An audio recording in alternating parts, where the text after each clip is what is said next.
गायत्री उपासना का सहज स्वरूप है। व्याहृतियों वाली त्रिपदा गायत्री का जप। ओम भूर्भुवः स्वः यह शीर्ष भाग है, जिसका तात्पर्य है कि आकाश, पाताल और धरातल के रूप में जाने जाने वाले तीनों लोकों में उस दिव्य सत्ता को समाविष्ट अनुभव करना। जिस प्रकार न्यायाधीश और पुलिस अधीक्षक की उपस्थिति में अपराध करने का कोई साहस नहीं करता, उसी प्रकार सर्वदा सर्वव्यापी न्यायकारी सत्ता की उपस्थित अपनी सब ओर सदा सर्वदा अनुभव करना और किसी भी स्तर की अनीति का आचरण न होने देना। ओम अर्थात परमात्मा, उसे विराट विश्व ब्रह्मांड के रूप में व्यापक भी समझा जा सकता है। यदि उसे आत्म सत्ता में समाविष्ट भर देखना हो तो स्थूल शरीर, सूक्ष्म शरीर और कारण शरीर में परमात्म सत्ता की उपस्थिति अनुभव करनी पड़ती है और देखना पड़ता है कि इन तीनों ही क्षेत्रों में कहीं ऐसी मलिनता न जुटने पाए जिसमें प्रवेश करते हुए परमात्म सत्ता को संकोच हो। साथ ही इन्हें इतना स्वस्थ, निर्मल एवं दिव्यताओं से सुसंपन्न रखा जाए कि जिस प्रकार खिले गुलाब पर भौरे अनायास ही आ जाते हैं, उसी प्रकार तीनों शरीरों में परमात्मा की उपस्थिति दीख पड़े और उनकी सहज सदाशयता की सुगंधि से समीपवर्ती समूचा वातावरण सुगंधित हो उठे। गायत्री मंत्र का अर्थ सरल और सर्वविदित है। सवितु तेजस्वी वरेण्यम वरण करना, अपनाना, भर्गो अनौचित्य को तेजस्विता के आधार पर दूर हटा फेंकना, देवस्य देवत्व की पक्षधर विभूतियों को धीमहि अर्थात धारण करना।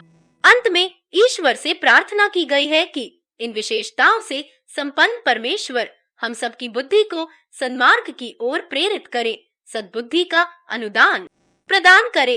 कहना न होगा कि ऐसी सद्बुद्धि प्राप्त व्यक्ति जिसकी सद्भावना जीवंत हो, वह अपने दृष्टिकोण में स्वर्ग जैसी भरी पूरी मनःस्थिति एवं भरी पूरी परिस्थितियों का रसास्वादन करता है। वह जहाँ भी रहता है वहाँ अपनी विशिष्टताओं के बलबूते स्वर्गीय वातावरण बना लेता है। स्वर्ग प्राप्ति के अतिरिक्त दैवी अनुकंपा का दूसरा लाभ है मोक्ष। मोक्ष अर्थात मुक्ति, कषाय कर्मशों से मुक्ति, दोष दुर्गुणों से मुक्ति, भव बंधनों से मुक्ति।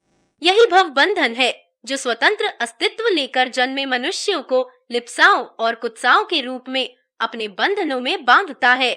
यदि आत्मशोधन पूर्वक इन्हें हटाया जा सके तो समझना चाहिए कि जीवित रहते हुए भी मोक्ष की प्राप्ति हो गई।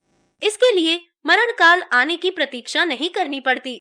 गायत्री की पूजा, उपासना और जीवन साधना यदि सच्चे अर्थों में की गई हो तो उसकी दोनों आत्मिक रिद्धि सिद्धियां स्वर्ग और मुक्ति के रूप में निरंतर अनुभव में उभरती रहती हैं और उनके रसास्वादन से हर घड़ी कृतकृत्य हो चलने का अनुभव होता है। गायत्री उपासना द्वारा अनेकों भौतिक सिद्धियों एवं उपलब्धियों के मिलने का भी इतिहास पुराणों में वर्णित है। वशिष्ठ के आश्रम में विद्यमान नंदिनी रूपी गायत्री ने राजा विश्वामित्र की सहस्रों सैनिकों वाली सेना की कुछ ही पलों में भोजन व्यवस्था बनाकर उन सबको चकित कर दिया था। गौतम मुनि को माता गायत्री ने उस सबको चकित कर दिया था। गौतम मुनि को माता गायत्री ने अक्षय पात्र प्रदान किया था, जिसके माध्यम से उन दिनों की दुर्भिक्ष पीड़ित जनता को आहार प्राप्त हुआ था।